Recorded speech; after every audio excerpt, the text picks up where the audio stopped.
Bobby, you feel ready? I'm in it. He's got a big job over there. I'm in it, bro. All right, we'll hit that theme song then. All right, We're gonna here get we this go. motherfucker. This has 44 grams of sugar, by the way. Oh, no way. Oh my God. No way. Oh my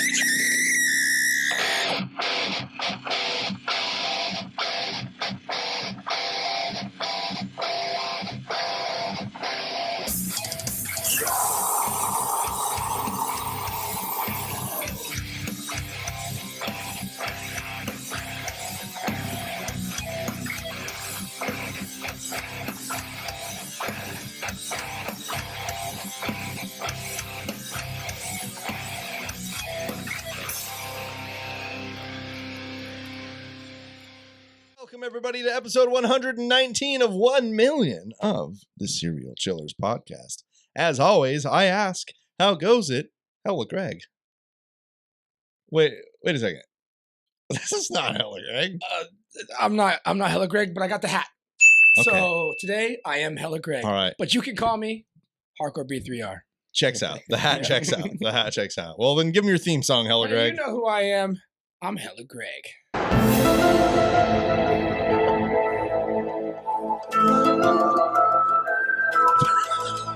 Is that like your Street Fighter beginning pose? We got a couple guys here who haven't been here in a while. We're going to say a quick hello and we're going to round back to them. That's a new part of the show, guys. We do the Jeopardy style now. Welcome back, Alex and Joseph. Hello. Hello. Happy to be back. Hey, and most of you guys know how the show works. Let me explain it for anybody that doesn't. Each week I sit down with old friends, new friends, good friends, and bad friends to tell the story of an infamous serial killer, something true crime, dark, creepy, unsolved, or otherwise mysterious. Damn straight. If you guys have questions, be sure to chime in because if you have questions about questions, be sure to ask questions because I cannot answer questions about questions if you never ask questions. Are there any questions? I do have a question. Yes, let's go. We playing the same way that we used to play? Yep. Same exact Basically, you're gonna write down answers. Okay. I'm gonna tell you if you're right or wrong. Most of them are gonna be multiple choice. There's a lot where if you're the closest, you'll get X amount. If you nail it, All right. there's not many anymore where you can just stab at them Okay. like blindly. And then there's no more really artistic challenges unless it's a tie at the end. Okay. So then it okay. really comes down to it. And then it's not your artistic ability. You're going to pander to your judge, which is always the co-host and producer, Okay. which means tonight they would be Bobby. Okay. So if we go to artistic challenge in the playoff, you'll need to pander to your judge. You guys know Bobby as good as you can. So you just have to draw like a black athlete doing backflips and having big muscles or something. And like, you're like, wait, I asked you to draw a dinosaur. Bobby's like, no, I don't care. That one is the portrait winner. of Bobby. But Bobby, keep in mind as we go through the story here, if it comes to that, it will not be my job to come up with a subject for them for the artistic challenge. That will also be your job because you're not going to judge a subject I gave them. You're going to judge a subject you gave them. Let's go. So, question number 1. Sorry. Nope. Don't There do were it. questions. You had it. Yes. But now that we've answered it, welcome to and let's play the Serial Chillers podcast. Oh, yeah.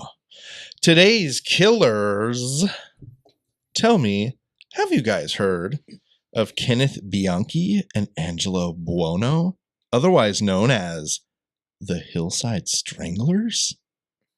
I have. It's somewhere in the memory banks, but Especially because I'll throw this out there for the audience because you guys won't know the connection that the four of us have. The four of us all at one point used to work at the same retail store. It was a skate shop. Yeah. And I used to do a lot of talking about the true crime back then. So, and you guys were both on several, and you could have been on the original one for all we know. Yeah. But these are fully rebuilt. None of the questions will be the same. Some of the information might come to you, but it won't come to you any more than somebody who watched like one documentary about them. Yeah. I use Wikipedia as the scaffolding on all these guys. Listen, if you're using this show for research, don't. All right? That's the rule around here. Well, to answer the question 2 from me is no, I haven't. Good. Then this will all be new for you. And question number 1. In what year was Kenneth Bianchi born?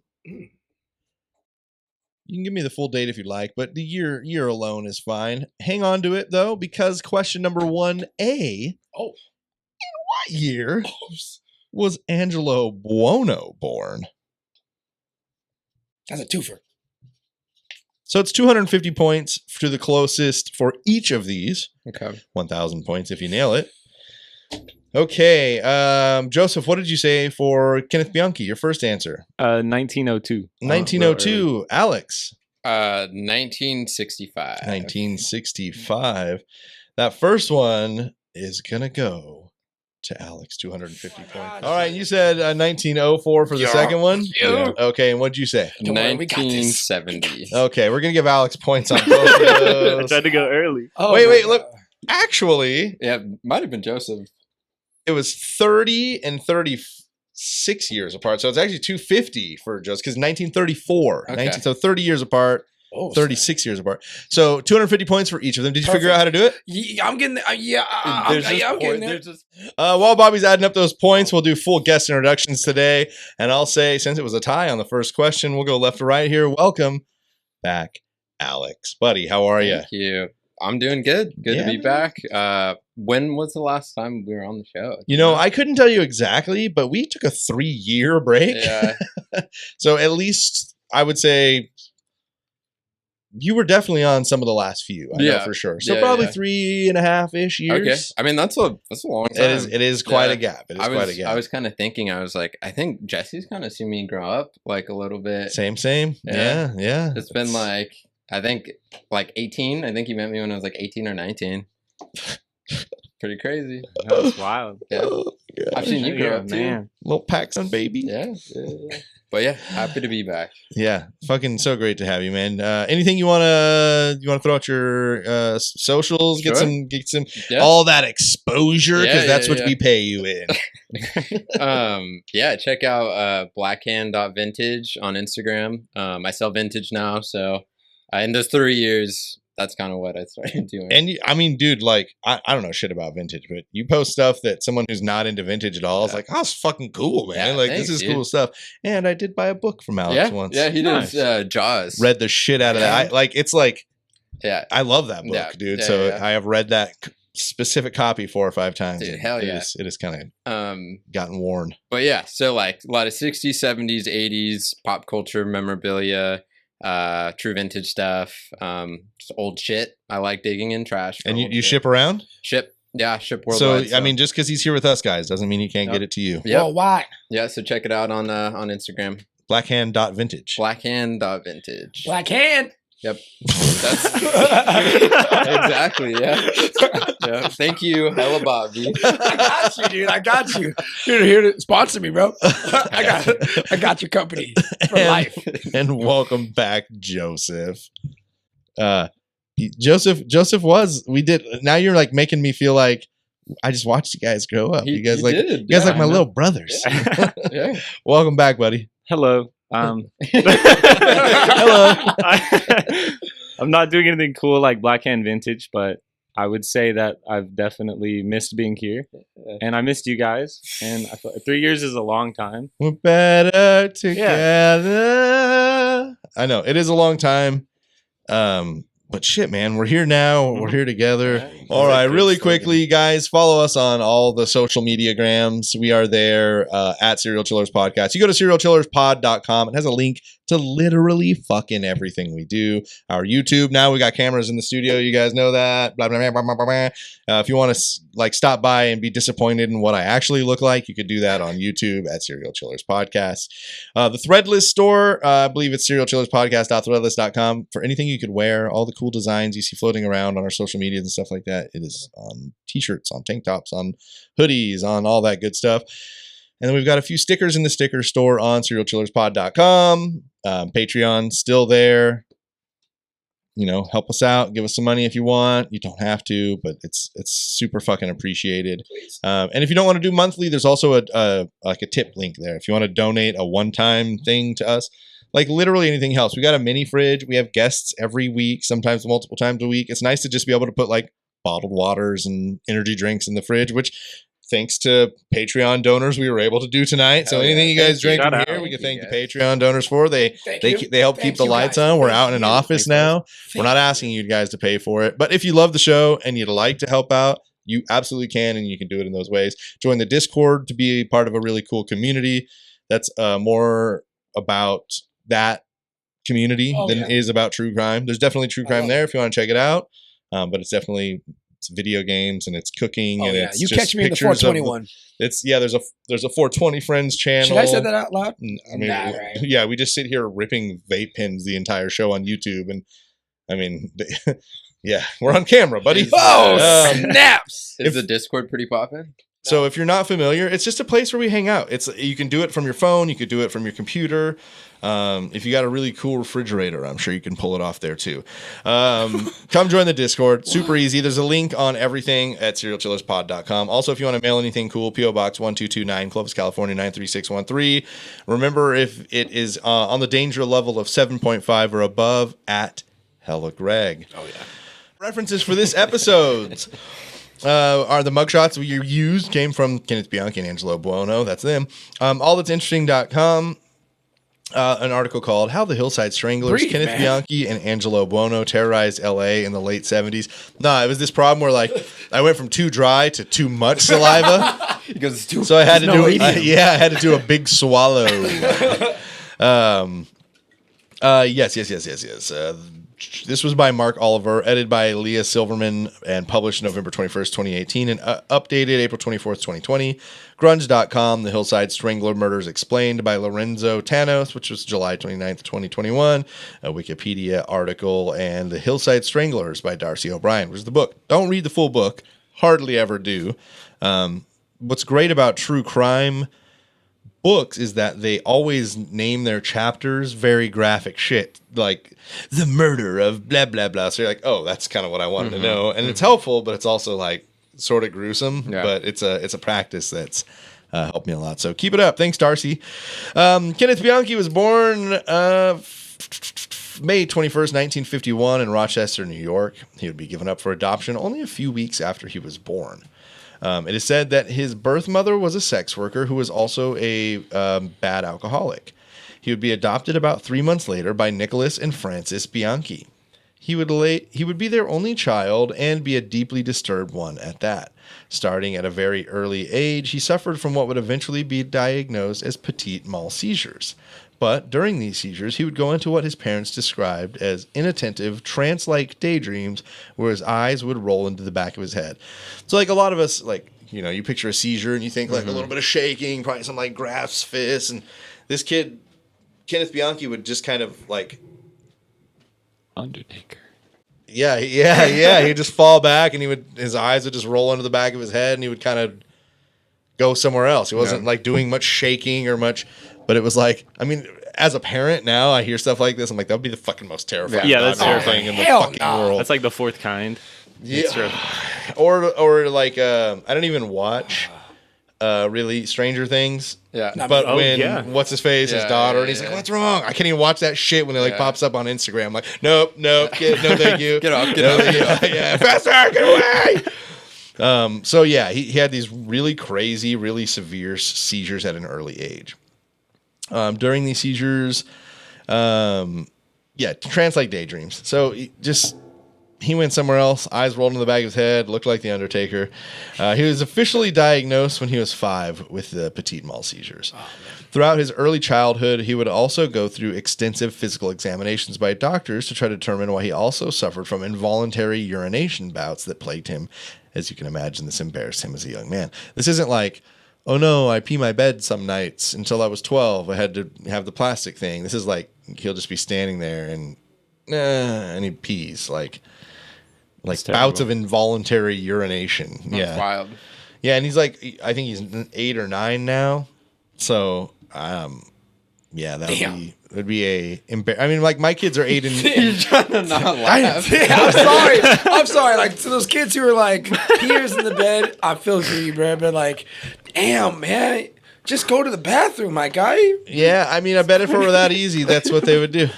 I bet you so. I was like, my kids are 7 and 6 and 8, and like if they were just if they just pissed in the middle of the day, they'd be mortified. You know what I mean? If they're not young enough anymore to be like, oh, what are you going to do? You know, The Liam Neeson strat. yeah. The fucking Billy Madison. Not cool unless you pee your pants. If peeing your pants is cool, consider me Miles Davis. That is the grossest thing I've ever heard. Let's go. All right. So, yeah, the poor kid has some gnarly bouts of urination. Boom. His mother said that from the moment he could speak, he was a compulsive liar. Like, basically, the moment he was forming cohesive thoughts, she was like, what the fuck? He's bullshitting. That's not true at all. Sounds like an Agent Smith. Oh. What color pill are you taking? Yeah, red or blue. Bianchi grew up an angry young man and would often burst into fits of rage, having bouts of insomnia, and each time he went to bed, he was at risk of pissing himself. Terrible. At the age of 6, Bianchi would take a bad fall off a playground and land on his face, injuring it and his head. We've, whether it's legitimate or not, and don't ask me all the corners of the triangle, because I already get made fun of enough for never remembering what's in the McDonald triad, but I know head injury is part of it. But it was around this time that his mother decided that perhaps he needed a little more special care than just shipping him off to dirty old public school every day. So he would be enrolled at a Catholic school and be seen by a psychiatrist on a regular basis. Yeah, because that's you setting them up. I've heard that the Catholics do really well by the children. Yeah, they got it right. They've never had any issues or controversies. They've never been almost bankrupt by having to pay out diddler lawsuits or anything like that. So it's really good. It's really good. Moving on. Kenneth Bianchi, quite a smart child. Question number 2. What was his recorded intelligence quotient? Or IQ. The best part about this one is the only reason I know what good IQs are is because of this show. And I know that no one else, maybe someone does, but generally when this comes up, people are like, fuck, what's a good IQ? I don't know what a good IQ is. Or maybe it was bad. See. Oh, what was Forrest Gump's? What was Forrest Gump's? I wish I was in this one because IQ, that's something I do know of. Is it? So I'm kind of Well, you can take a guess after they do to see how good you cool. good you are. He doesn't have an outline over there. I actually forgot the question, but it's okay. What's his IQ? Oh, yeah. Okay, they've got theirs written down. What do you want to guess? What was his IQ? I'm going to say it's going to be weird. It's going to be really high. It's going to be 167. 167? Yeah, I'm going to say it's going to be really awkwardly high. I think Alex said... I put 90. 90! 116. 116. Strangely enough, somebody has nailed this and earned themselves 1,000 points. It's not Bobby. Oh, man! Kenneth Bianchi with an intelligence quotient of 116. Wow. Isn't that the average? I believe IQ? that is just 115.5 is That's pretty good. average. 116 would be above average. An above average IQ. So 1,000 points for Joseph. Got him. Hey, listen. There's 12 questions to go, buddy. We got plenty of time. Joseph has taken quite a lead, but again, shout out. Plenty of goddamn motherfucking time. Shout out Joseph. Shout out Joseph. With an IQ of 116, Kenneth Bianchi was of above average intelligence, but failed to use his intelligence in any meaningful way and was not very dedicated to school. Around this time, he would also be diagnosed with passive-aggressive personality disorder by a psychiatrist. He was 10 years old at this time. What a life this 10-year-old has led. Yeah. I feel like it's just been, and it's nowhere near as bad as some of the story. We did Eileen Wernos not that long ago, and that's always been my one where I was like, holy shit, dude. A lot of layers. Of course she's a was a serial killer. But this one I'm like, yeah, that was rough and there's a lot going on, but this doesn't lead me to believe that you should have done what you did. He was eventually removed from 2 of his Catholic schools for his inability to get along with teachers and other students. Sounds like he was an asshole.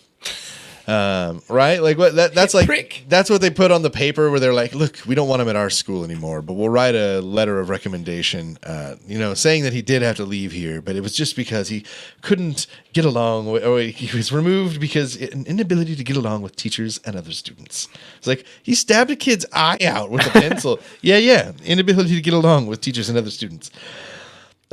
He was satisfied with his pace in life, and others felt that his intelligence meant he should be smarter and more dedicated and ready to advance constantly. Like, he came from a very simple, slightly underachieving family, so not that they were like, oh, we know his IQ, but they just knew he was, I think there's a lot of people that are like, oh, my kid's destined for more, and they go to bed at night like, yeah, it's nice to say that. They're probably not, though. Everybody around him really believed that he had something in him if he would just dedicate himself. But he was not down for that shit. Boring, dog. That shit is fucking boring. What do I look like? So when he's 12 years old, he is playing in the neighborhood and pulled down the underwear of another neighborhood girl who was only 6 years old. When asked about it, he said that he just decided that he wanted to and liked doing it. He would continue being an overall kind of shithead throughout his early life, but nothing incredibly major until 1964, when after his adoptive father died, suddenly his emotions seemed to shift to far more cold than they had ever been. So, like, while he was adopted at 3 months old. Like, Yeah.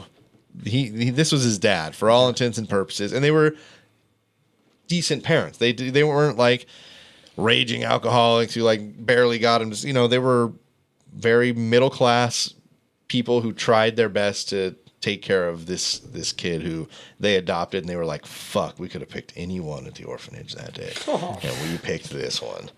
Son of a bitch. Boy. Every fruit can be ripe. Yeah. So with her husband dead, it was now on Frances to make the money for the family, and Kenneth was sent to public high school. So out of the private Catholic schools he went. He was bounced around them anyway. You got to imagine like paying tuition for these Catholic schools and then getting kicked the fuck out. They're not like, oh, here's your money, by the way. I'm sure it's like, yeah, you forego that because your kid's a fucking dick. But that money's not there anymore. So he's back in public school, and he didn't do better in school as far as grades and attention span went. However, he seemed to be far more successful in social aspects. So he's a pretty popular guy. He's a fucking charmer, you know what I'm saying? And we all know this guy, too, who's like barely showed up to school. Like, he never even had the backpack. It was always just like one binder under his arm. You're like, wait, I've never even seen you in a classroom. He's like, yeah, I didn't really do that shit. But just everybody liked him. Everybody liked him. Like, I could see him now. That was me. Fuck you, Mark. Just kidding. Or am I? Yeah, see, some things you can't get in audio. Should have been here on YouTube, guys. Should have been here on YouTube. Okay, so he had many girlfriends throughout this time, as well as getting involved with a motorcycle club. Woo, This guy sounds This dope. guy's a cool guy. yeah, so far. Hang on, far. guys. He's a hang cool on. guy so far. He just pees a little bit. This is a serial killer podcast, guys. In 1970, he hasn't killed anybody yet. He can be cool now. Yeah, you're right. In 1970, he would graduate high school from Gates Chili High School. What a cool name. I want to go to Gates Chili High School. Yeah. Question number 3. Kenneth did something right after high school. What was it? Was it A, got married, B, joined the military, C, moved out of his hometown, or D, enrolled in college? Got married, joined the military, moved away from his hometown, enrolled in college. Okay. Joseph says moved out. Alex said he got married. Give Alex 250 points because That's indeed. not what the cool guy does. directly after high school, he would marry his high school sweetheart named Brenda Beck. It was a union that wouldn't last too long. 250? Yep. As it is said that Brenda left Kenneth with no reason after only 8 months of marriage. Happens to the best of us. Indubitably. Especially, right out of high school. He's not starting off well in life, just as he didn't really ever kind of take off in the old days. At Monroe Community College, where he would eventually go because he wanted to be a police officer. Yeah. He was like, oh, yeah, motorcycle club. Yeah, they ride motorcycles as police. I'm going to do that. So he enrolled in Monroe Community College. He studied police science and psychology, but would not last as it was clear that he was not meant for school. Like, he couldn't do that shit growing up. I don't know why he thought he would get through college. But remembering his childhood success, or lack thereof, he stepped away from college after only one semester. He would job hop for a while before landing a job as a security guard at a jewelry store. While he was employed there, he stole as often as he thought might be safe and gave away the jewelry to women he dated or sex workers as a way to impress them and convince them of his worth. Hey, ball out, young man.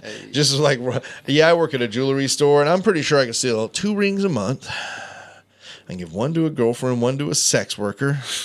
Yeah. That should get me laid real hard. And that's monthly. So think about that. Like, I could get, it doesn't even matter if the girlfriend is going to be a new girlfriend or the same girlfriend. I'll just give her a new ring. And then I also have one for the sex worker. Gotta have one. Same or different. Yep. Dude, guarantee. All right. This is, man. And he has a man. motorcycle. See, also, I got a motorcycle. Also, they're paying me to be here. Yep. This guy's got it. Actually, you know what? You guys, he is cool. He's kind of cool. That 116 IQ is working out well. So years after college, he would apply for a position at as a sheriff's deputy and was turned down due to several petty theft charges on his record.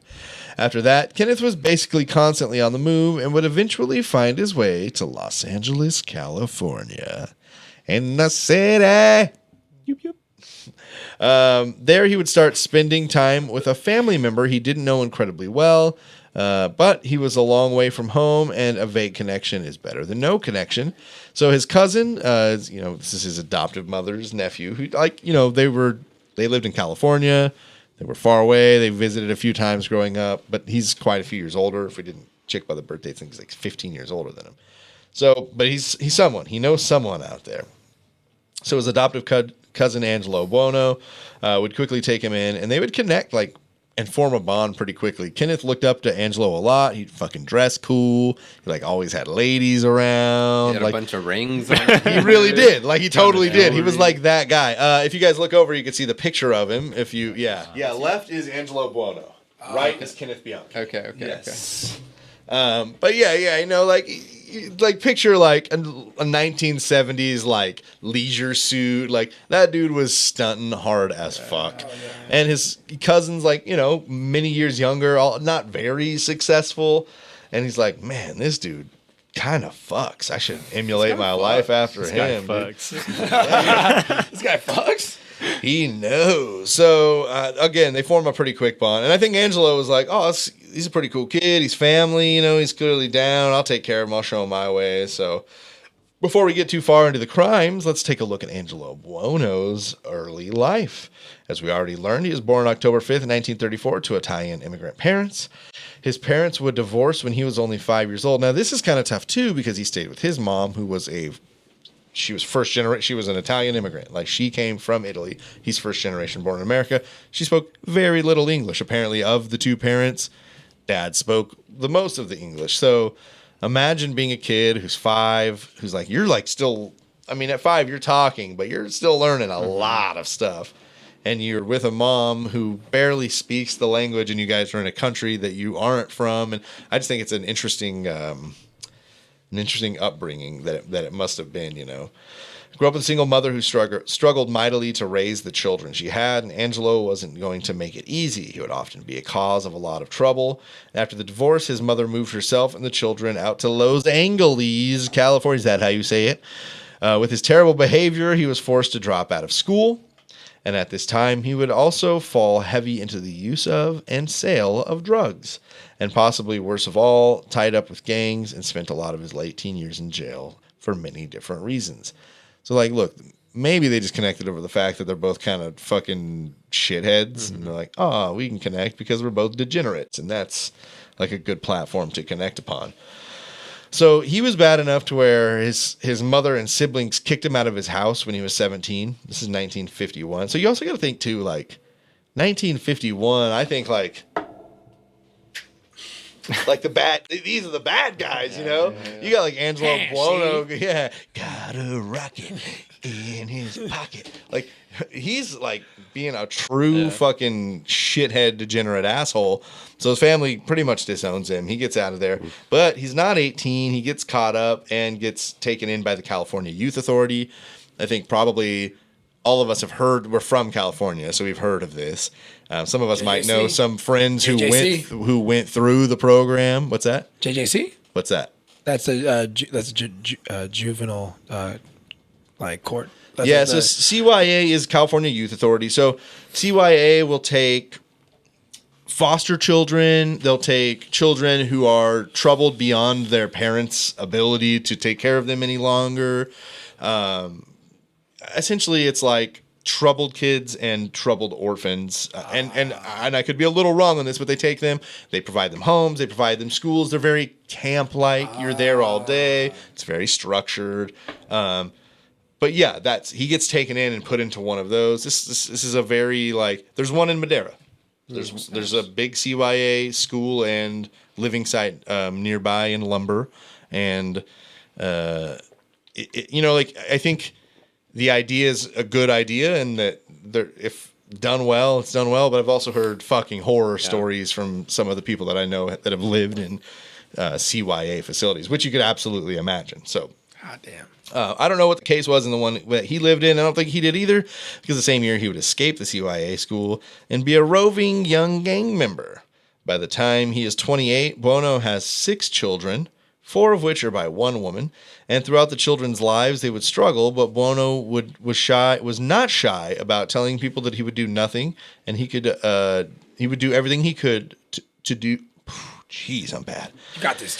He would do everything he could to avoid paying any child support to his children over the years. That was not what I was expecting. Over the next decade and a half, Buono would be in and out of marriages and jail, and always seemed to luck out and receive very light sentences. In 1975, he would open a business. I think a lot of this had to do with that no one would hire him. Yeah. He's a con, and he's like a lot of his crimes are for like stealing. So it's, question number 4. What type of business did Angelo start? Was it A, janitorial business, B, vehicle upholstery, C, boat painting, or D, general contracting? Janitorial, upholstery, boat painting, or general contracting? All right, what do we got there? C, contracting. Contracting.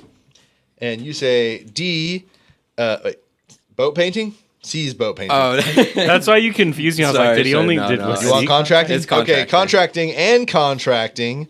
In late 1975, he started a vehicle upholstery business. No points for anybody.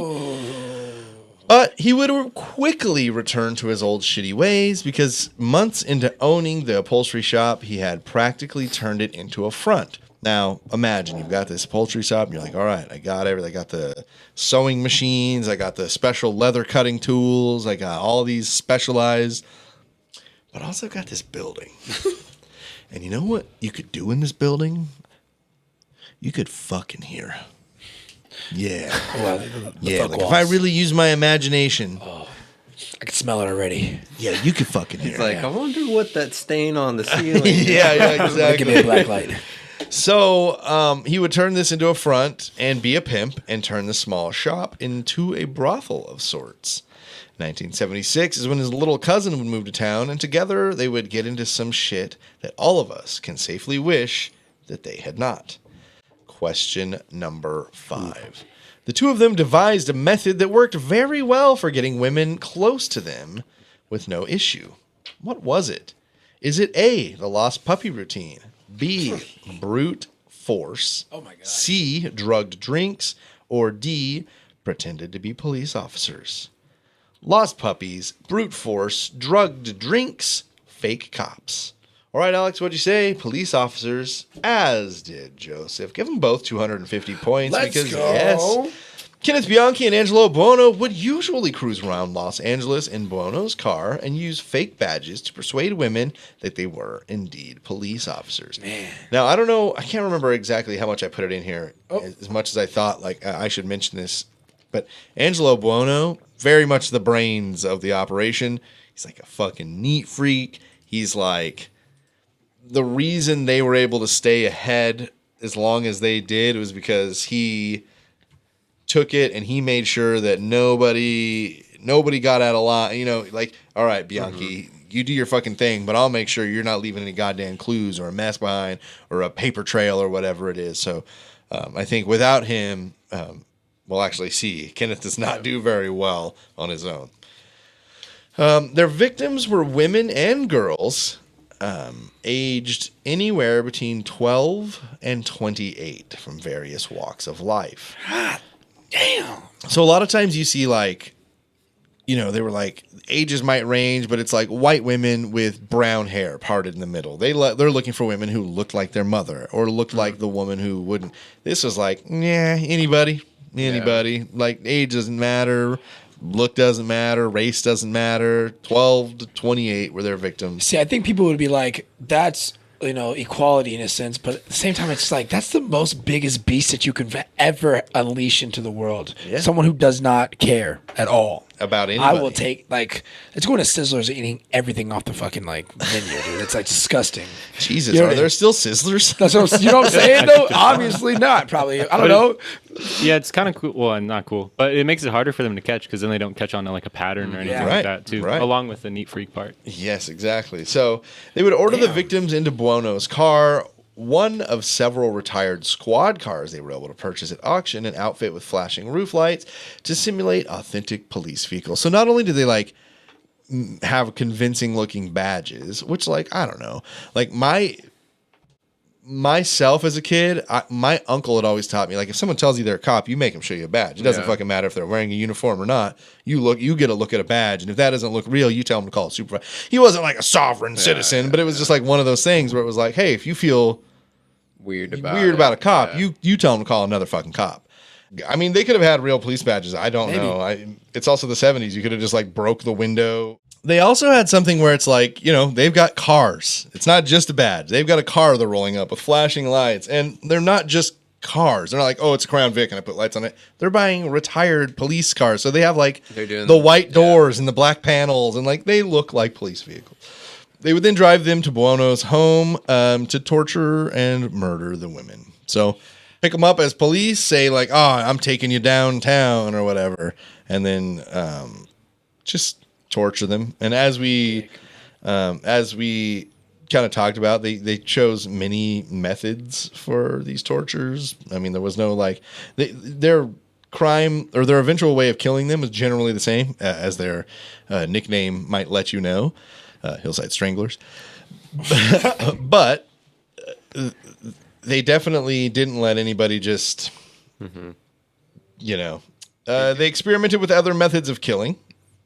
So they strangled, but torturing and attempted killing, things such as lethal injection, which, listen, lethal injection, they don't even do really in the United States anymore because they can't get the correct chemicals because the company that makes them, which I believe is in Finland, is like, yo, we're not going to sell you medicine to kill people anymore because they don't do that shit.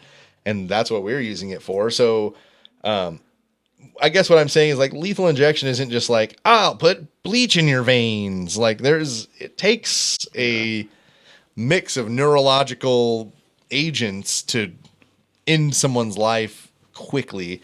Not that that's what they were trying to do, but like, you know, you shoot someone bleach into someone's veins, you probably just make them sick. You probably, I don't know. It's lethal injection. They were really experimenting with some weird shit. Electric shock.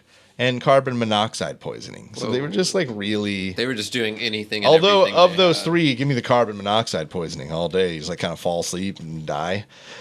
Well, it depends how they do it because you could technically die to that with the pillow on your face. and that that's sounds true. Terrible. I think they also, if I'm not mistaken, in one of these crimes, did it by stuffing someone's head in an oven. Oh wow. Yeah, not on, just like letting the gas run. Jeez, What? geez. Yeah. So even while committing the murders, Bianchi applied for a job with the LAPD. And had even been taken on several ride-alongs with police officers while they were searching for Hillside Strangler clues. Wow. So he was like getting to go on these ride-alongs, like, yeah, we're just gonna sweep the area. You know, these fucking Hillside Stranglers are running around here, and Bianchi's all, yeah, what do you think they look like? I At least I imagine. Shortly after, Bianchi committed the 11th and 12th murders and revealed to Buono that he had gone on a police ride-along and maybe had gotten, like, essentially, I think the cop was getting a little bit onto him. And so he was, like, brought in for questioning.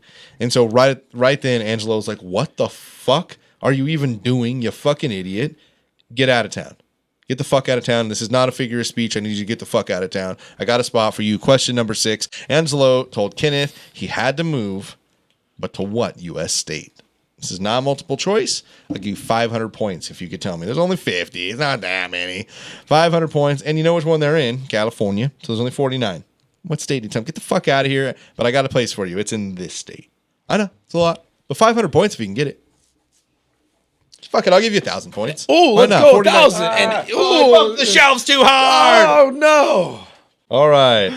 South Carolina. Tejas. I didn't know. Unfortunately, it is neither of those. Angelo told Kenneth that he needed to move to the city of Bellingham in Washington, which he did in May of 1978, thereby ending their criminal partnership.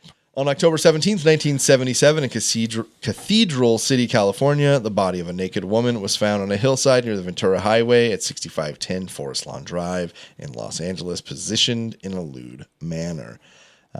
Basically, right now, there's not going to be any questions for a minute. I don't like to put questions into these parts, but sometimes I'll put the victims like more in a story mode. Sometimes it's like, here they are, and this is the way this is. So just buckle up right now. This one's pretty much victim discovery, some of those small clues we have.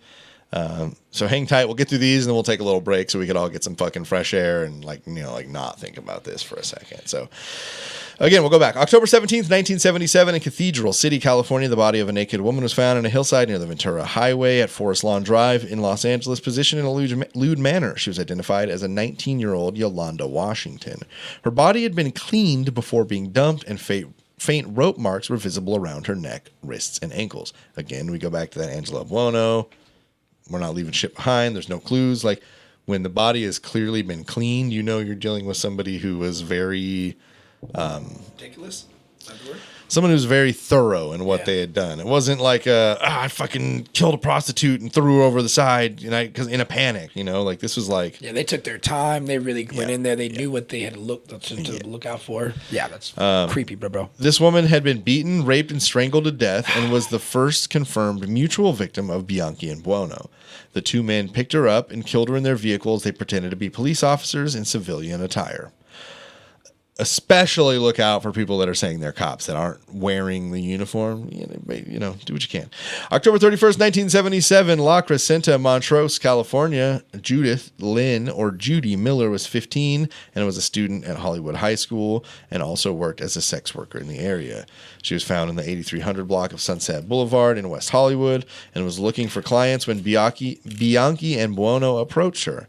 She was murdered in Angelo's upholstery shop, which is at 703 West Colorado Boulevard in Glendale. I wonder if that building still stands.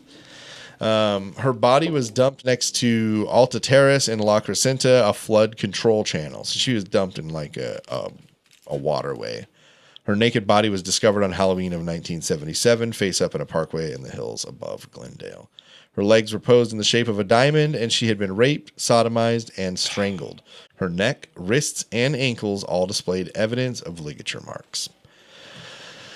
November 6th, 1977, in Glendale, California. Elisa Teresa Caston was 21 and was a dancer and a waitress working in North Hollywood. Her body was found on November 6th next to a country club in the Chevy Chase Canyon neighborhood.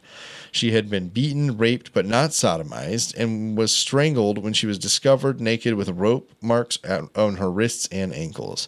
Her coworkers had noticed that she had been conversing with two clients who were acting strangely the evening before she vanished.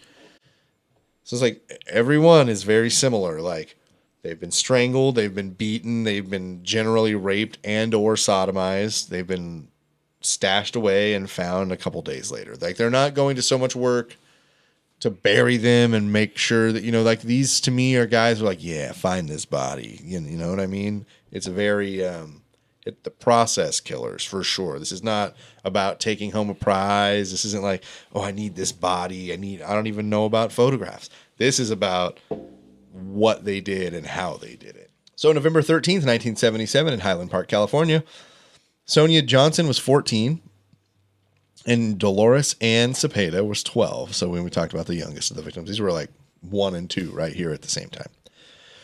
They were the Hillside Stranglers' youngest victims and were both close friends who were abducted after getting off a bus at Eagle Rock Plaza.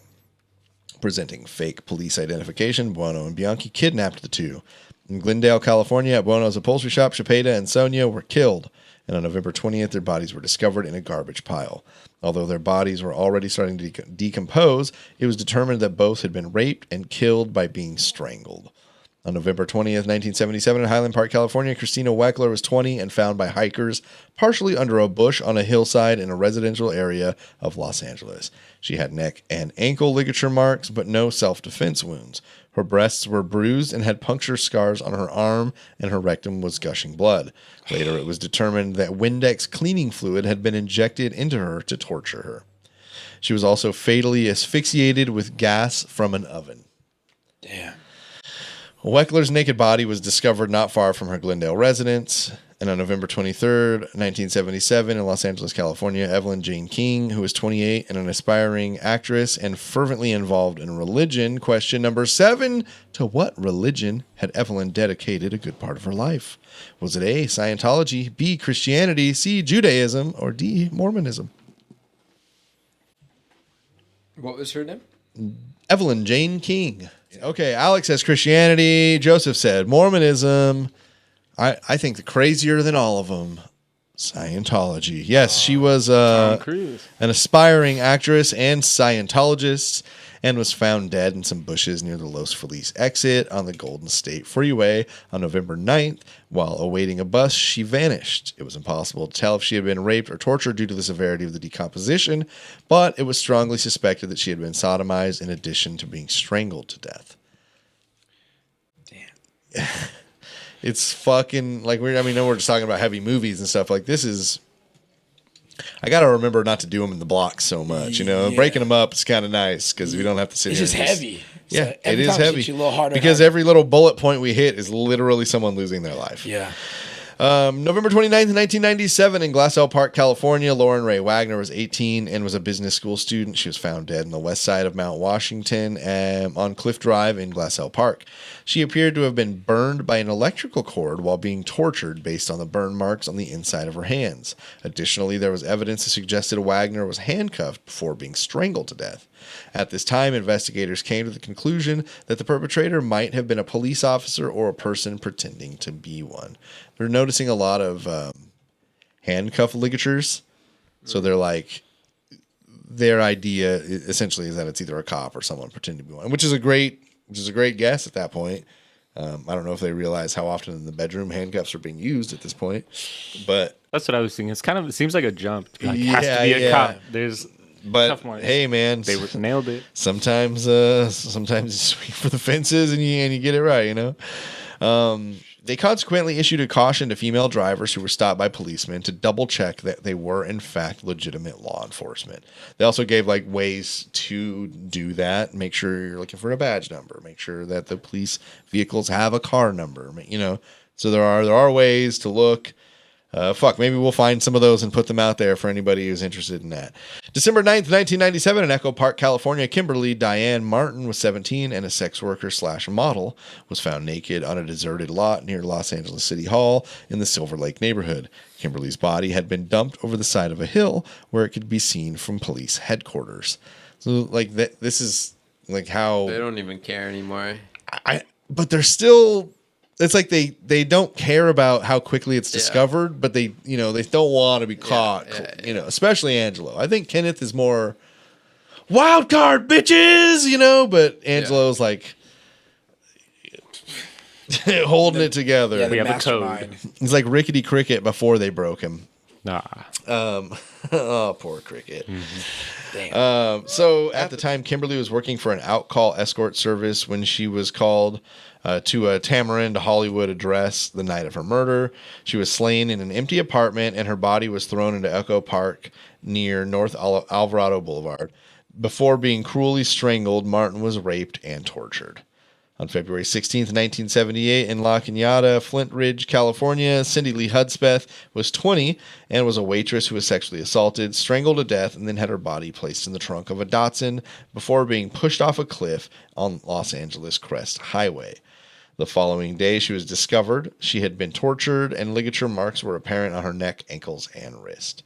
January 11th, 1979, in Bellingham, Washington, on January 11th, working as a security guard, Bianchi lured 2 female students into a house that he was guarding. So remember, we're in Washington now. This is after Kenneth said, shit, I went on these ride-alongs, and I think they at least question me. They think I might know something. And Angelo was like, get the fuck out of my fucking face. I don't even want to see you. Get the fuck out of here.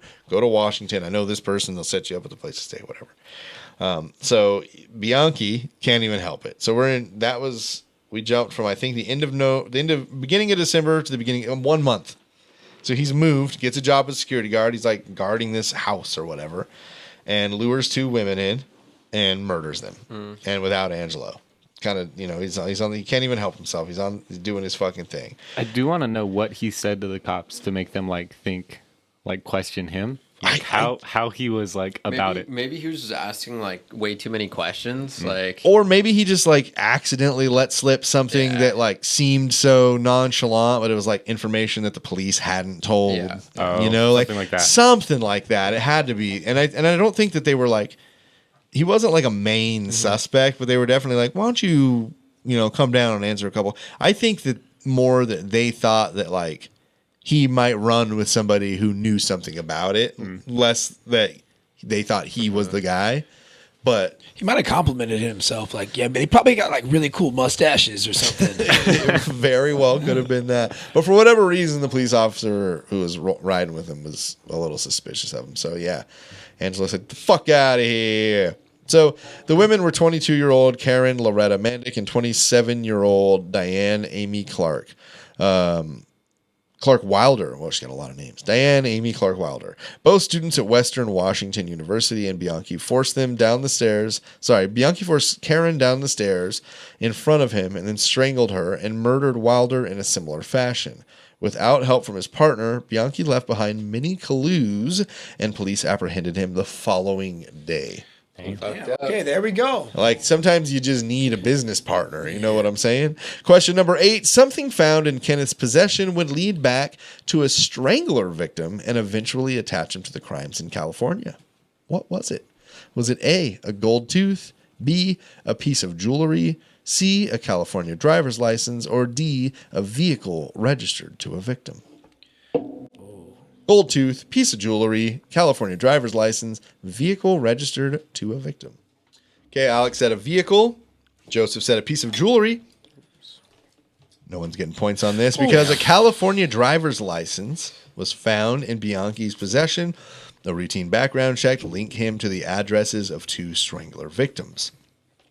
The last 2 murders were committed by Bianchi alone without help from Buono, and that is what would lead to their eventual capture. So we got some more. We got a second half coming up here. Let's take a little break. We'll stretch out our legs, grab some fresh air, see what's happening with some live music next door, and come back, or we'll kill you.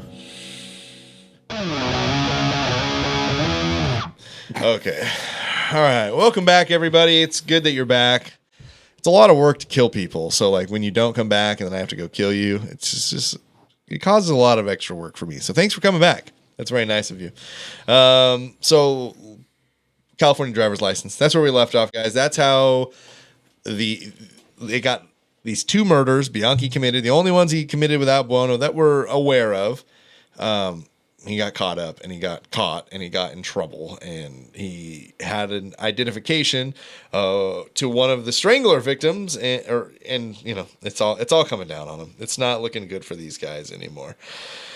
There's some odd connections to mainly Bianchi, but some for Buono.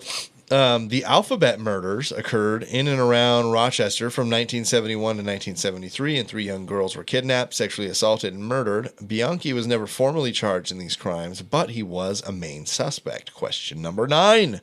What job did Kenneth do in the area that led police to believe he may be connected to these crimes? The job doesn't connect him to the crimes. It's the fact that he was in the area doing this job.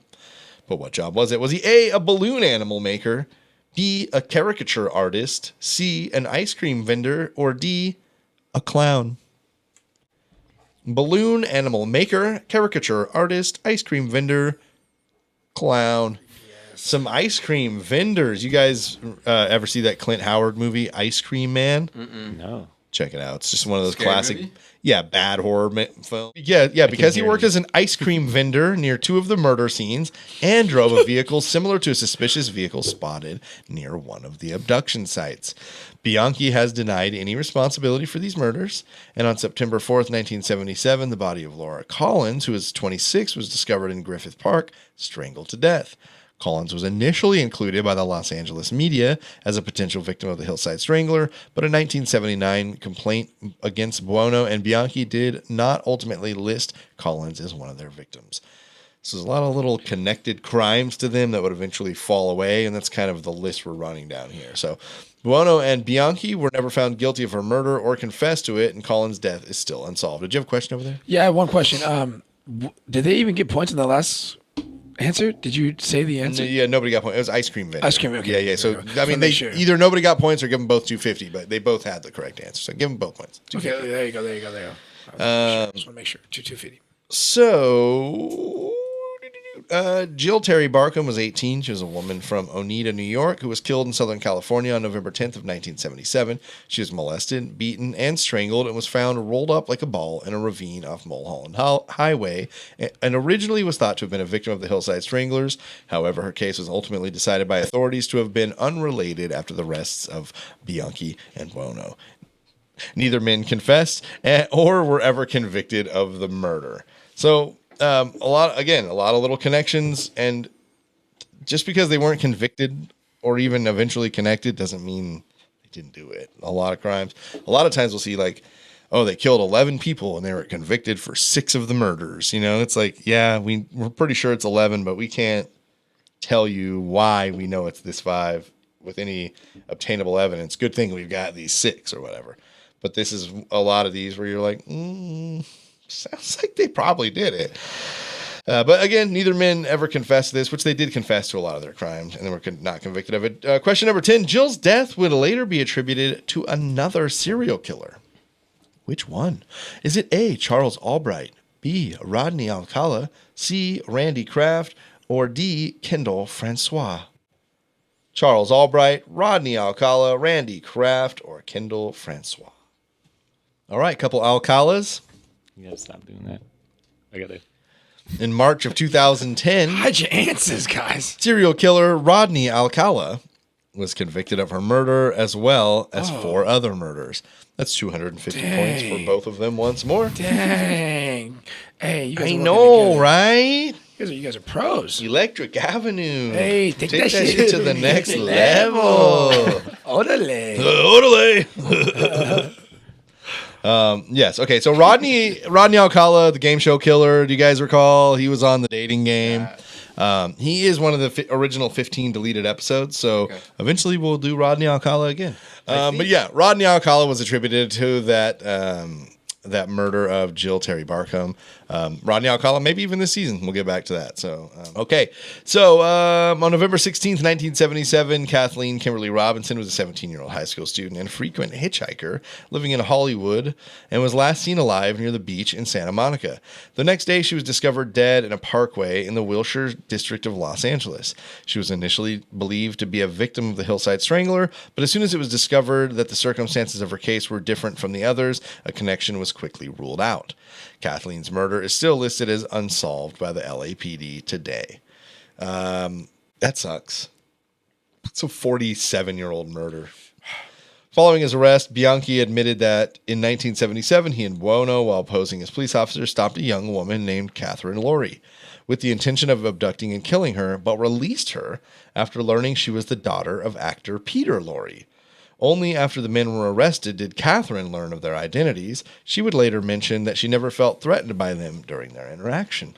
Question number 11. Both Kenneth and Angelo were fans of Laurie's and appreciated one of his performances more than others. Which film did they love him for? Was it A, Casablanca, B, M, C, The Maltese Falcon, or D, Arsenic and Old Lace? These are all Peter Lorre films too, so there's no process of elimination that'll help you there. Casablanca, M, The Maltese Falcon, or Arsenic and Old Lace. All right. Alex said Casablanca, right? Casablanca, Yep. And yeah. Arsenic and Old Lace for Joseph. The movie they loved him for was M. They would later say the main reason they let her go was that her father had portrayed a serial killer in the 1931 movie M. And they enjoyed that. I love your dad. I love your dad. He fucking murdered, right? That was sick. Let's talk a little bit about the Kenneth Bianchi trial because, guys, they're both in jail now. But believe it or not, they've been connected. Let's go. Angelo probably could have gotten away from a lot if Kenneth didn't flip on him. Not a lot of physical evidence for Angelo's crimes, but a lot of eyewitness evidence from Kenneth Bianchi. At his trial, Bianchi pleaded not... What's that? POV. Yeah, the worst kind. At his trial, Bianchi pleaded not guilty by reason of insanity, claiming that another personality, one Steve Walker, had committed the crimes. Yeah, that's right. I'm not Kenneth. I'm Steve Walker. Oh, shit. It was believed that he had recently seen the film Sybil, about a woman suffering from multiple personalities and triggered by childhood abuse, and convinced a few expert psychiatrists that he had indeed suffered from multiple personality disorder, but investigators brought their own psychiatrists, mainly Martin Orne, and when Orne mentioned to Bianchi that in genuine cases of the disorder, there tend to be three or more personalities, Bianchi promptly created another alias. Question number 12. What was the name of his new personality? Was it A, Tommy, B, Billy, C, Jim Burns, or D, Bob the Good Guy? Tommy, Billy, Jim Burns, or Bob the Good Guy? Hi, I'm Jim Burns. I like Bob the Good Guy. Tommy, Bobby. Bob the Good Guy. Yeah. I mean, he's cheering a lot for your guess, but it doesn't get any points. No points to anybody because the personality that he adapted was named simply Billy. No points for anybody. To prove that Bianchi... What's the score right now, by the way? It's actually Alex at 1250 and Joseph at 2K. Okay, so what do we got here? Let's see. We've got two questions. Both are open-ended. Both, you literally, you can still win. Okay. You're not out of it at all. You are going to need some help. I'm not going to lie to you. But it's there and it's possible. All right. These are my favorite moments, bro. You can come back. Also, I don't know if you guys knew this, but the prize now is still absolutely nothing. Oh, so and it doesn't matter. Like, there's so many I'm like, Beer Savage? Beer Savage? I was like, is it... Oh, man. Is it lunch? To prove Bianchi had lied about having multiple personalities to avoid being prosecuted, Orne tested him by introducing him to his lawyer, who was not present. Bianchi interacted with the imaginary lawyer. Orne then brought in his real lawyer, flustering Bianchi, who claimed that the imaginary lawyer had vanished. Prior to this actual lawyer's appearance, Bianchi even leaned over to shake the hand of the imaginary one, an action which is referred to as a tactile hallucination. That experts explained is an event that rarely, if ever, happens during any type of hypnosis, nor other types of neurological event-triggered hallucinations. Orne had never once seen a true tactile hallucination in his career, suggesting that this was a complete fabrication. So essentially, he set him up to do one of the most rare things in medical and he did it instantly. It was like he read a book on what would happen if you did this and immediately did that. Bianchi eventually pleaded guilty in order to avoid the death penalty, which was on the table in Washington state at the time. Eventually, investigators discovered that the name Stephen Walker came from a student whose identity Bianchi had previously attempted to steal for the purposes of fraudulently practicing psychology. So at one point, Bianchi wanted to become a psychologist after he was a failed cop. His identity was fucked up. He had petty thefts and a bunch of bullshit he'd been arrested for. So he tried to steal the identity of a student named Stephen Walker to get an education that Stephen Walker had and use it to become a psychologist himself. Damn. Yeah, what a I mean, not time to be alive. but smart. I mean, it's definitely like the time where like at that time, where like you could be Stephen Walker, psychologist, and it's not like, oh yeah, Stephen Walker, you're like, oh, Stephen Walker's in New York, I'm in California, maybe they'll find me, then I'll just move to Texas and be Stephen Walker there. It's true. I mean, it's like late 1970s. It's not the Wild West or anything, but there aren't like integrated, connected police databases or anything like that at this time. It's literally like sheriff calling sheriff, being like, "Hey, you seen this guy over there?" So, this is a different time. Once his claims were subjected to tons of scrutiny, Bianchi eventually admitted that he had been faking his disorder. So they found library books in his home on topics of modern psychology, further indicating his ability to fake the disorder. Boy was really reading that shit. Yeah. So he was eventually diagnosed with an antisocial personality disorder with sexual sadism. In an attempt to obtain a reduced sentence, Bianchi agreed to testify against Buono. However, in giving his testimony, he made every effort to be as uncooperative and self-contradictory as possible, apparently hoping to avert Buono's conviction. In 1980, Bianchi began a relationship with a woman named Veronica Compton, a woman he had met while in prison. Now, I think we've talked about this quite a bit. Like, a lot of killers meet and get married in prison. Yeah. So Veronica Compton, a woman that he had met in prison, during his trial, she testified for the defense, telling the jury a false, vague tale about the crimes in an attempt to get Bianchi. Essentially, she showed up as a defense witness and then tried to be really bad at it to help Bianchi. She also admitted to wanting to buy a mortuary with another convicted murderer for the purpose of necrophilia. Ooh. So, check out your funeral homes and stuff, guys. She was later convicted and imprisoned for attempting to strangle a woman she had lured to a motel in an attempt to convince authorities that the Hillside Strangler was still on the loose. So she's like, all right, they're in jail. How can I get them off? All right, I'll commit one of their crimes. It seems like it's just like them. Yeah, this will be good. But she's like one woman versus like the two men who had a police car, police badges. She's just like, hey, come on in here. I want to show you something. And like couldn't overpower the other woman. How'd you like that, Bobby? It's like she didn't like think it out, Yeah. And she was just so infatuated with them. There's like blinded by love, I believe the term is.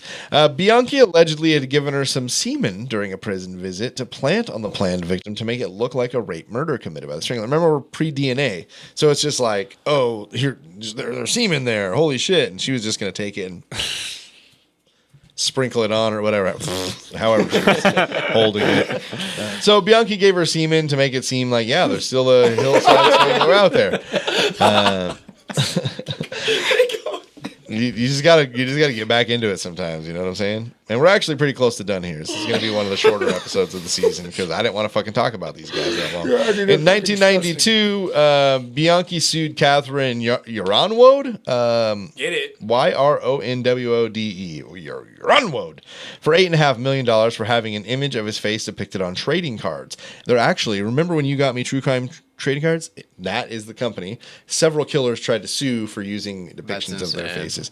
All their cases were thrown out, as was this one. The judge dismissed the case after ruling that if Bianchi had been using his face as a trademark when he was killing women, he would not have tried to hide it from the police. Sick burn from the judge, stupid idiot. The judge dismissed the case after ruling, that he was a stupid idiot. So we move on to the Angelo Buono trial. The legal case against Buono was based largely on Bianchi's testimony. Then police searched his home. It was so clean that they couldn't even find any of Buono's own fingerprints. His fingerprints did not appear in his home. That's how clean his house was. You guys seem very like unsurprised by that. Like you guys are just Well, letting he it was a sink clean in. guy. Well, that's what I mean. Like saying he's a neat freak and then saying that you can't find his own fingerprints at his house. That's are insane. Like, And he didn't like burn his fingertips or anything like that. Nope. It's just a new level of Everything. understanding. Oh shit, I might be in some trouble. Yeah. Well, let me clean and really understanding how to fucking do that. Yeah. Also, Bobby, I don't remember what episode this would be, but we've been on like so many episodes with Jesse that it's It was like watered down. well, to where, it's like you hear all the stuff that these serial killers do, and it's like they do heinous things. Oh, yeah. They do really dumb things, and then they do like some of the smartest things you would like have never insane. guessed. Yeah. So while we deleted the first 15, we kept the numbers running because we Okay. still did them. So this Yeah. is the 119th episode. let's go. Yeah. Out of 1 million. Yeah, we got a little ways to go. We're almost 0.1% of the way, or we just passed 0.001%. So, go. you know, feels good, man. Also, I don't math, so feel free to correct me. Deciding that Bianchi was an unreliable and uncooperative witness, the case's original prosecutors from District Attorney John Van de Kamp's office moved to dismiss all charges against Buono and set him free. The presiding judge, Ronald M. George, refused to release Buono and reassigned the case to California Attorney General George D. Buono, that's a name I'm not even going to try. Buono's trial, it's not important. Buono's trial would come to be the longest in American legal history, lasting from November 1981 to November of 1983, a full 2-year trial. Damn. During the trial, imagine being on the jury for that. You gotta like be in a hotel room the whole fucking time. You can't watch TV and shit. During the trial, Bianchi, in exchange for a lighter sentence, testified against Buono. So again, it was uncooperative and stuff, but like it did sort of help him out in the end. Question number 13 about how many witnesses were called during Buono's 2-year-long trial. Give me a number. I'll just tell you that I rounded it pretty because there's different and varying numbers of what it was. So I gave it a Give an good, average. we'll say round by 10, you know, Okay. but 2 years worth of witnesses. How many do you think they call to the stand? This is 250 points to the closest, 1,000 if you can nail it. Alex, you're gonna want to nail. Oh yeah, you're gonna want to nail seriously. But the closest will still get you Okay. in the range. Justice said 60 over the 2 years. Alex said 40. If only Alex had added another 0, we'd be talking business because over the course of this long trial, somewhere around 400 witnesses were called. So that makes it 2250 to 1250. It's still not over. If you nail the last question, it's a long shot for sure. But if you nail it, you can tie the game up and you guys will go to an artistic challenge, right? Am I right? Is it 2250, 1250? It's 1250 and it's actually just 2. Yeah, he just got 250 Oh, points. let's though. go. Hell yeah. Wait, so they 400? For over 2 years, they had. So some say it was like 384. There's like some that say it was like 403, but somewhere between like 385 and 410. Takes a village. That's crazy. So just like every what's that? Like every day and a half, a new witness would go up and they would testify and they talk about all the things that witness did, and then a new witness. And so 400 total witnesses over the course of the trial. It's fucking crazy. A jury convicted Buono of 9 counts of murder and sentenced him to life imprisonment, with Judge George commenting that he felt a death sentence would have been the appropriate punishment. So the judge was like, whatever, jury, if that's what you fucking want. But really, I think you should have killed him. Bianchi is serving his sentence at Washington State Penitentiary. Bianchi is serving his sentence at Washington State Penitentiary in Walla Walla, Washington.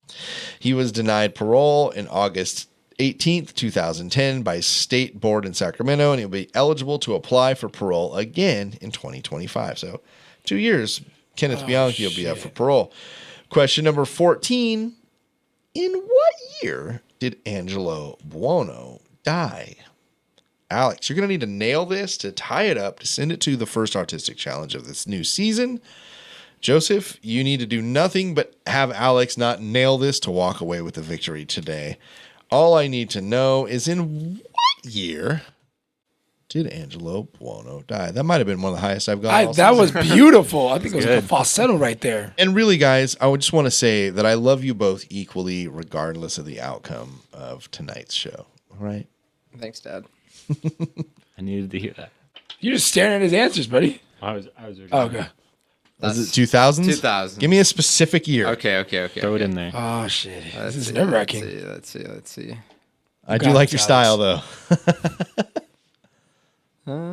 I want you to get it so bad. Yeah, he's gonna. And Greg will be mad if you do because He's wanted an artistic challenge all year. Okay, 2009. You said 2012. 2012. Alex, you got points. Ah. You did not nail it, though. I am sorry, buddy. So the victory will go to Joseph tonight. We got a little more story to go, but do give Alex 250 points. We do record all the points that happen here, but Joseph will walk away the victor. Because really quickly in 1986, Buono also married a woman in prison. Her name was Christine Kizuka, and she was the mother of 3 and the supervisor at California's State Employment Development Department. So EDD, if you've ever been on unemployment, you've got to check. She was a supervisor there. And she was like, yes, Angelo Buono, the man who's been charged with 9 murders. That's the guy I want to marry. He died of a heart attack in September of 2002 while incarcerated in Calpatria State Prison. His body was cremated. It's pretty much about them, but I have another kind of crazy connection here. This is from an Orange County Register article by Roshini Sritsavazdi. I'm sorry, Roshini S. January 21, 2007. Christopher Buono, age 20, shot his grandmother, Mary Castillo, age 67, in her head and upper body before taking his own life on the 3900 block of Prospect Avenue in Yorba Linda. Police later say the man was the grandson of Angelo Buono Jr., who was convicted along with his cousin of torturing and slaying 9 women in Los Angeles during the 1970s. Buono shot Castillo in the storage space of a Yorba Linda patio and hearth, which was owned by Buono's father. Lieutenant Jack Conklin said. So his dad owns like a patio store, and his son killed his mother in like the storage room. Or I shouldn't say killed because she didn't die. Shoots his grandmother, the man who owns it, mother, and then turns the gun on himself. Police said despite being shot twice, Castillo remains in stable condition at an undisclosed hospital, and they say that the motive is unknown. Buono lived with his grandmother, the ex-wife of Angelo Buono Jr., in Fullerton. He moved into his grandmother's house in the 300 block of North Harrington Drive about a year ago, neighbor Stacy Shirley Wentworth said. The grandmother lived with a few of her children, and she said she was always helpful and chatty to neighbors. Castillo divorced Buono before he ever became a killer, so that's one thing, she was never a part of any of it. She had nothing to do with it, what Buono did. She concentrated on raising her children, the neighbor Wentworth said. Neighbors said news crews had knocked on their doors several times to talk about the family's connection with a serial killer, which was none. 2 neighbors who declined to be identified said they were shocked to hear about Castillo's ex-husband and, quote, people should leave her alone or care about her because she's married, not because she used to be married to that man, the neighbor Wentworth said. That's the end of my freaking report. What a fucked up, crazy story, man. Congratulations, Joseph. Wonderful to have you here, buddy. Congrats, Great win. Guys, thanks for coming out. Checking out the new office. Yeah. If you guys would like, I'd love to have you back. We got like another, I think, 8 or 10 episodes to schedule for the season. So if you want to come back out, let me know. We'll make it happen. Let's do it. Yeah. Bobby, you know it. Thanks for co-hosting, man. Bro, stepping in for Greg tonight. Appreciate that. Greg will let you know how you did. He'll send you a report card once it's all said and done. I he's like, dude, you got a little too trigger happy, bro. We'll see. We'll see. Honestly, I think maybe he'll be super proud. Maybe he will. You got to manifest it. You got to manifest it. Yeah. That's what it is for sure. Manifest right now. He's gonna love it. You know what he's gonna say? He's like, dude, can you do more for me? Because I gotta go. I gotta go do things. Maybe so. Boom. Bobby, anything you want to end with, buddy? Thank you everyone for listening to this episode and playing along. If you are playing along at home, thank you to the boys. I got to see him again. Thank you to Jesse for letting me sit in this chair, and Greg, I love you. But this was awesome too, but I still love you. I hope you. All right, we're gonna play you off. And you know what? That's it. I love you guys. Thank you so much. I'm just hyped. You know me. I'm always hyped to be on here. I know. Alex, tell them again where they can find you and your cool businessman. Yeah. Check me out on Instagram, blackhand.vintage. Website is in the works. If you like old stuff that used to belong to other people, their stuff, hit me up. And then it'll be your stuff. He's got that shit, dude. Make it your stuff. Yeah. Joseph, the victor, any final words? Yeah. If you guys have any old PlayStation 2 games, let me know. I'll buy them from you. at JXZXPH. It's like Joseph, but cooler. It's like Joseph, but cooler. Yeah, guys, again, thank you for being here. Lastly, guys, again, said at the top of the show, but follow us on all the social media grams, and the YouTubes. If you want to wear it, go to the Threadless store. If you want some stickers, just go to our website, which will also have connections to this. Give us a little bit of your money monthly on the Patreon. That's not just you giving money. Every single tier comes with something. If you give $1, we do a shout out on the show. If you give $5, you get stickers and the shout out. If you give $10, you get a little show memorabilia. If you give $20, we send you a true crime book and everything before that. If you give $10,000 a month, we take you and a friend to Disneyland. So there's options out there, guys. There's options. Come help us out if you can. If not, just listening is helpful enough. Share it with your friends. Rate and review if you can. I don't say that enough, but it's so helpful. Like if you just hit 5 stars. If you got something shitty to say, just hit 5 stars and don't say it. SerialChillersPod.com for all of this. If you guys need anything, you can go there. You can even directly contact us. There's a contact page. You do have to check a box that agrees that the Serial Chillers are pretty cool dudes before you can do that. But as long as you're all right checking that box, you can definitely send us a message there. You can also fucking call us or text us 1-805-666-2513. Mail us cool drugs at P.O. Box 1229 Clovis, California 93613. I don't know if we can get in trouble for that, so I'm just kidding, just in case. Remember, if it's above a level 7.5 on the dangerous scale, attention at Hella Greg. Yeah, man, to wrap it up, I want to say thank you guys. For Joseph, for Alex, for Bobby, I'm Cromulent Jesse. Remember, don't talk to strangers. All right, you guys.